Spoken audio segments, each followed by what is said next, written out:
Om Namo Bhagavate Vasudevaya. Om Namo Bhagavate Vasudevaya. Om, I bow to the Lord Vasudeva. Joy to you, everybody. I want to read, I'm reading from the Bhagavad Gita, the first chapter, and this is the 6th stanza or sloka. Lo tu, mighty Udhamanyu, controller over the inner life force or pranayama. Brave Uttamaojas, ojas, spiritual luster and power, developed through sexual self-control. The son of Subhadra, Abhimanyu, self-transcendent, and the sons of Draupadi. All these also Maharatis, formidable charioteers, masters of the senses. I have inserted parenthetical remarks to explain what some of these names mean, because the point is that this the first chapter of the Gita is not what one would expect it to be. Most people do think it is, just a list of various now unknown warriors and chieftains in the battle, the war of Kurukshetra, but rather each one of them stands for a psychological trait. And this first one, we discussed pranayama before. The Uddhamanyu signifies control over the inner life force, which is the real meaning of pranayama. Brave Uttamaojas, ojas, or spiritual luster and power, developed through sexual self-control. This is a very important teaching which very few people, especially in the West, have any idea of. They think that sexual self-enjoyment is without a price. There's nothing you have to pay for it. You just enjoy it. The truth is that this is the most vital part of the body, the essence of the body, which is able to create new life. And it's a very important part of the body.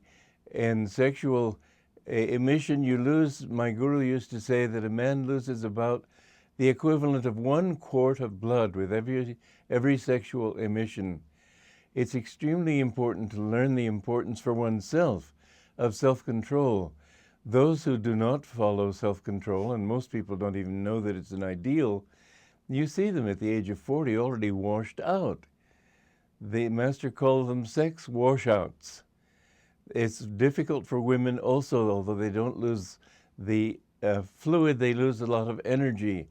And people who indulge in sex randomly and excessively become very much old before their time. It's important for mental clarity. It's important for health of body and mind. And you can remain young for many years if you have control over your sexual impulse. I have thought that it would be a wonderful thing, just as the American Indians have a sort of ritual when young boys achieve manhood, a rite of passage, so to speak. And so they speak, I should say. And that when young children reach puberty, they should be taught the importance of this life force, the importance for their own growth. They are, because they think of it as just fun, they waste their lives away.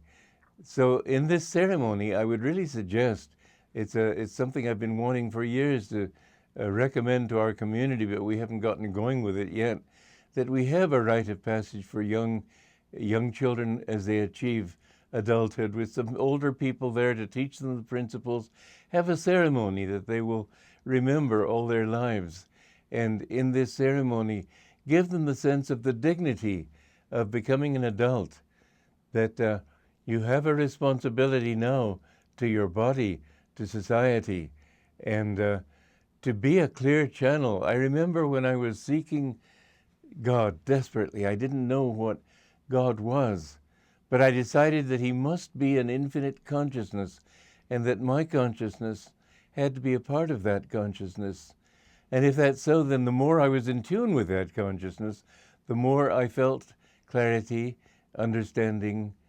The less in tune with it, the more I felt muddy-minded, unclear, and spiritless, without any energy. And sexual self-control is a very important part of attuning yourself to that higher being, that higher part of your own nature.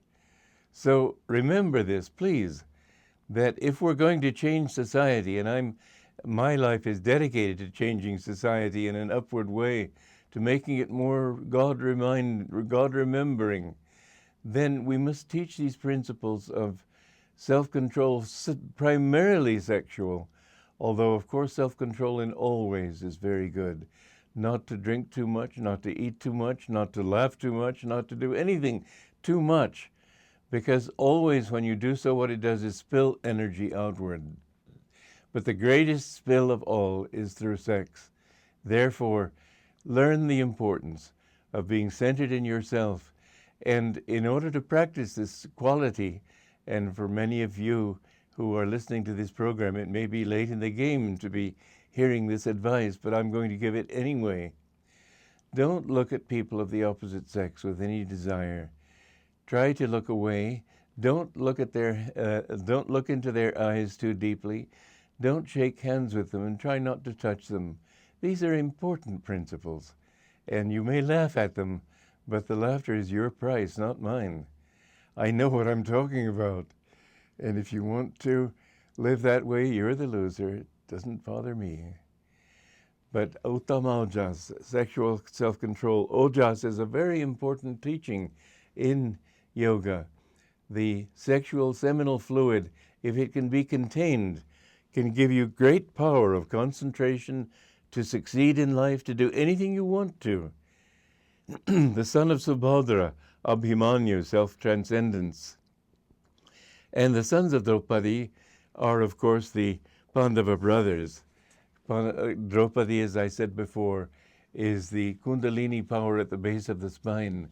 And when we can raise this power to the brain, then we find that we have increasingly, as each chakra is opened, opening a chakra means turning the energy, directing the energy inward through it and up toward the brain.